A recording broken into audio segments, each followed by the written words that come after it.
इस वीडियो में हम बात करेंगे गैस मॉलिक्यूल की टोटल इंटरनल एनर्जी के बारे में और साथ में डिग्री ऑफ फ्रीडम क्या होती है। तो इस वीडियो में सबसे पहले डिग्री ऑफ फ्रीडम के ही बारे में बात कर लेते हैं। तो डिग्री ऑफ फ्रीडम क्या होता है? कोई मॉलिक्यूल या कोई ऑब्जेक्ट जितनी डायरेक्शंस में फ्रीली मूव कर सकता है उन नंबर ऑफ डायरेक्शंस को बोलते हैं डिग्री ऑफ फ्रीडम। जैसे कोई इंसेक्ट कीड़ा किसी रस्सी पर चलता है तो उस समय वो एक ही डायरेक्शन में चल सकता है उसी रस्सी के लंबाई के अलोंग केवल। तो उस कंडीशन में उसकी डिग्री ऑफ फ्रीडम क्या होगी? 1 होगी।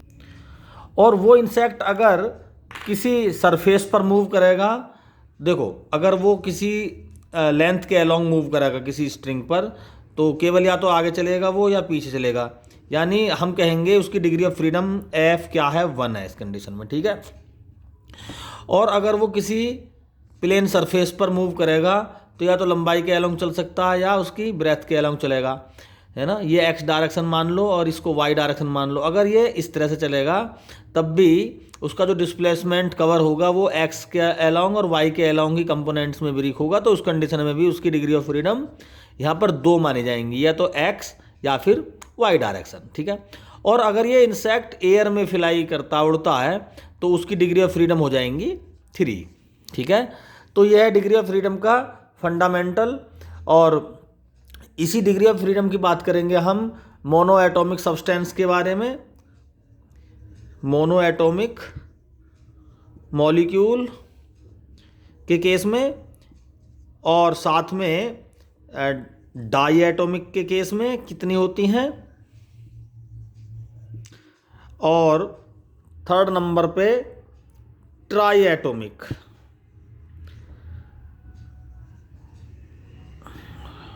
मॉलिक्यूल्स के केस में डिग्री ऑफ फ्रीडम कितनी होती हैं। तो हम बता दें जना, डिग्री ऑफ फ्रीडम को हम यहाँ पे क्लासीफाई भी करेंगे। अगर कोई मॉलिक्यूल ट्रांसलेशनल मोशन करता है जितनी डायरेक्शन में, तो उसको ट्रांसलेशनल डिग्री ऑफ फ्रीडम कहेंगे, ठीक है।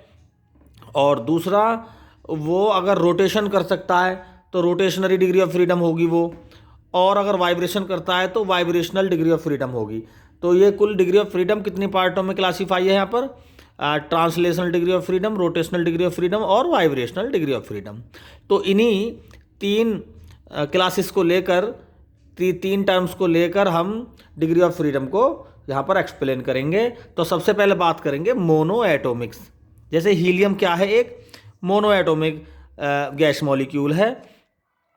तो ये या तो एक्स डायरेक्शन में मूव कर सकता है या वाई में, और या फिर जेड डायरेक्शन में। तो इसकी डिग्री ऑफ फ्रीडम केवल ट्रांसलेशनल होगी 3, यानी एफ इजिकल टू 3, ठीक है। ये किसी एक्सिस के अबाउट, अपनी सेंटर ऑफ एक्सिस के अबाउट तो घूम सकता है, लेकिन किसी अदर कोई एक्सिस नहीं है इस कंडीशन में जिसके खिलाफ ये, जिसके साथ ये रेस्पेक्ट में रोटेट कर सके।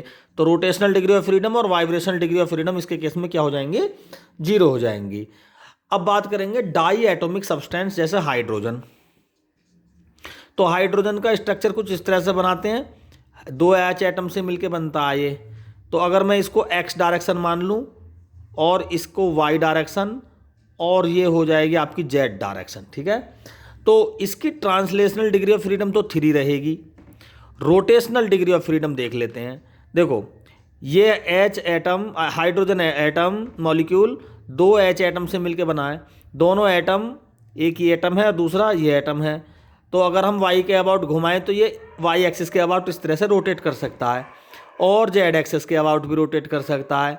लेकिन ये एक्स एक्सिस के अबाउट रोटेट नहीं करेगा, क्यों? ये खुद ही एक्स डायरेक्शन में है, तो रेडियस नहीं मिलेगी। रेडियस नहीं मिलेगी तो moment of inertia x axis के अबाउट रोटेशन की कंडीशन में 0 होगा। तो जो रोटेशनल डिग्री ऑफ फ्रीडम होगी केवल 2 डायरेक्शन में होगी, वाई और जेड में। तो ये होगा 2, ठीक है। लो टेम्परेचर पे वाइब्रेशनल 0 रहेगा, तो कुल डिग्री ऑफ फ्रीडम क्या हो जाएगा? 3 और 2 5। Clear?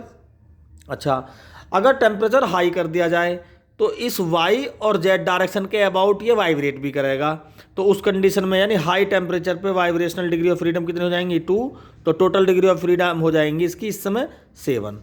Clear? At high temperature, ठीक है।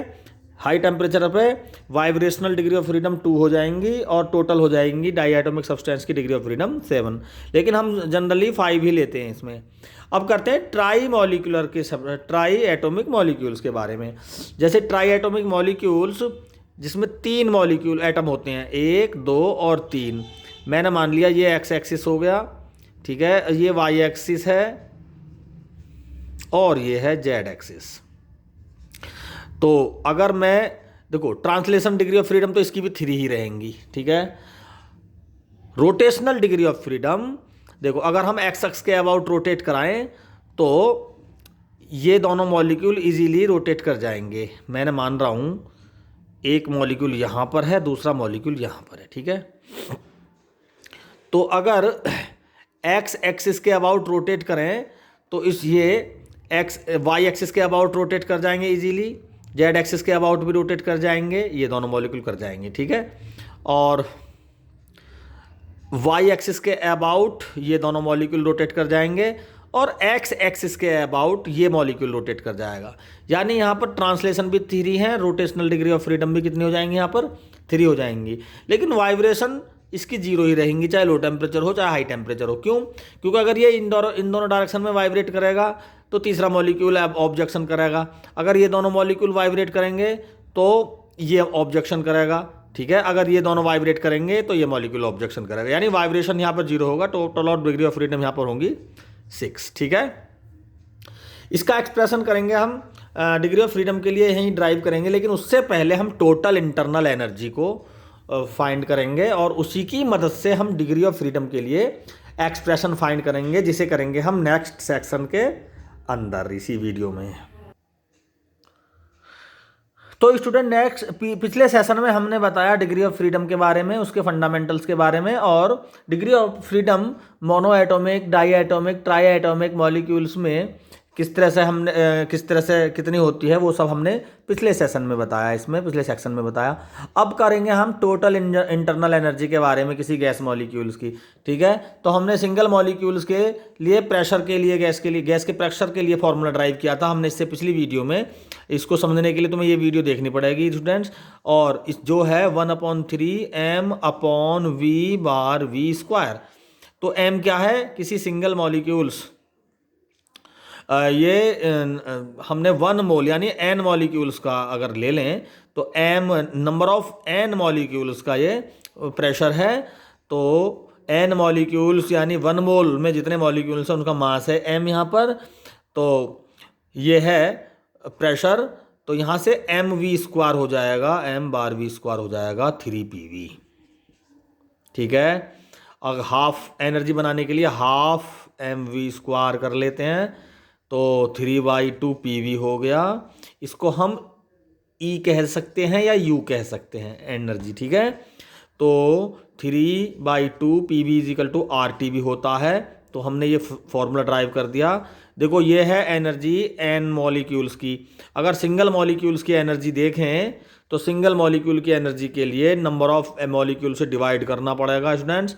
R/n कर दिया, T कर दिया, तो ये R/n एक कांस्टेंट बन जाता है, बहुत फेमस कांस्टेंट है, इसको बोलते हैं हम बोल्ट्जमैन कांस्टेंट।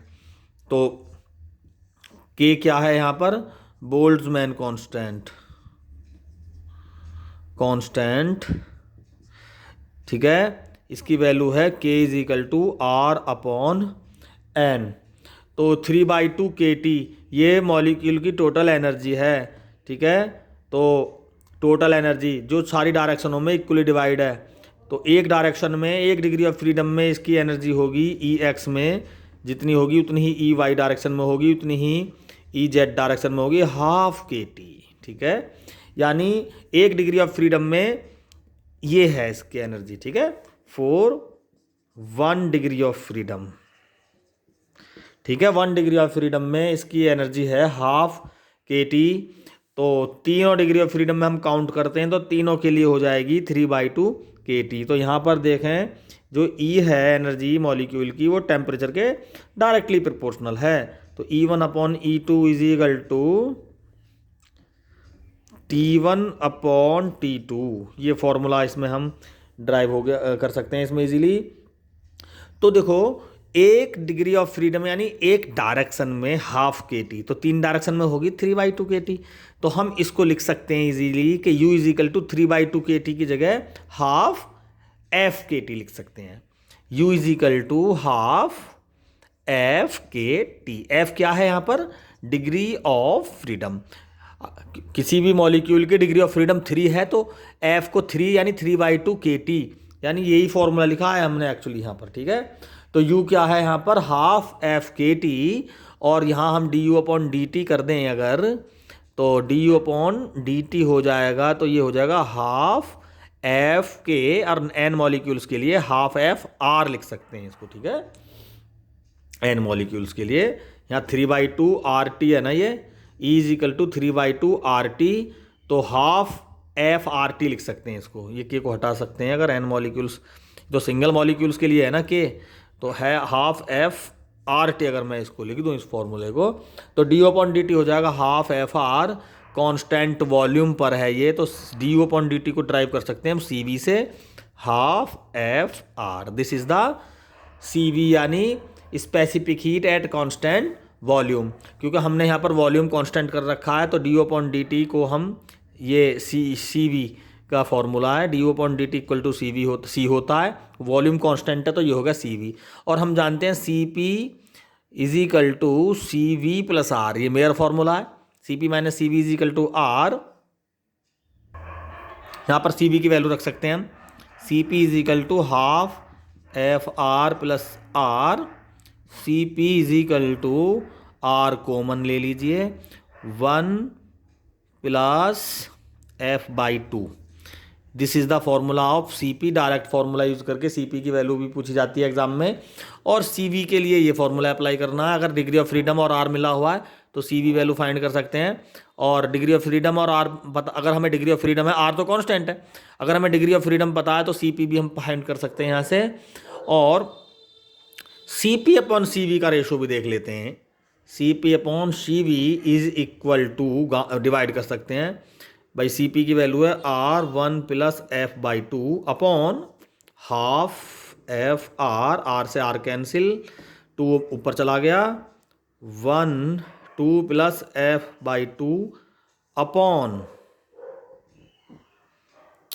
आर से आर कैंसिल हो गया यहाँ पर, 2 1 जा 2 प्लस f बाई ये 2 हो गया अपॉन f, 2 से 2 cancel, C P upon C V ये गामा होता है, ठीक है। सी पी और सी वी का रेशो क्या होता है? गामा होता है, तो हम लिख सकते हैं 1 प्लस 2/f, ऊपर से इसको ड्राइव कर सकते हैं, तो 1 इज इक्वल टू 2/f। अगर degree of diatomic monoatomic substance के लिए f क्या है? 3, ठीक है, तो गामा इज इक्वल टू हो जाएगा 1 प्लस 2/3, 3 1 जा 3, 2 5/3, 3 1 जा 3, 3 6 जा, ठीक है।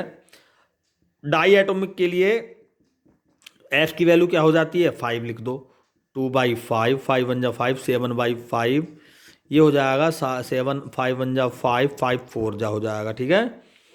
और ट्राई एटोमिक के लिए 6 रख दो यहाँ पर, gamma is equal to 1 plus 2/6, 6 1 जा 6, 2 8/6, 6 1 जा 6, और 0.63 जा 18, तो लगभग इतना सा, यानी गामा की वैल्यू 1 से थोड़ी सी ज़्यादा होती है, ठीक है।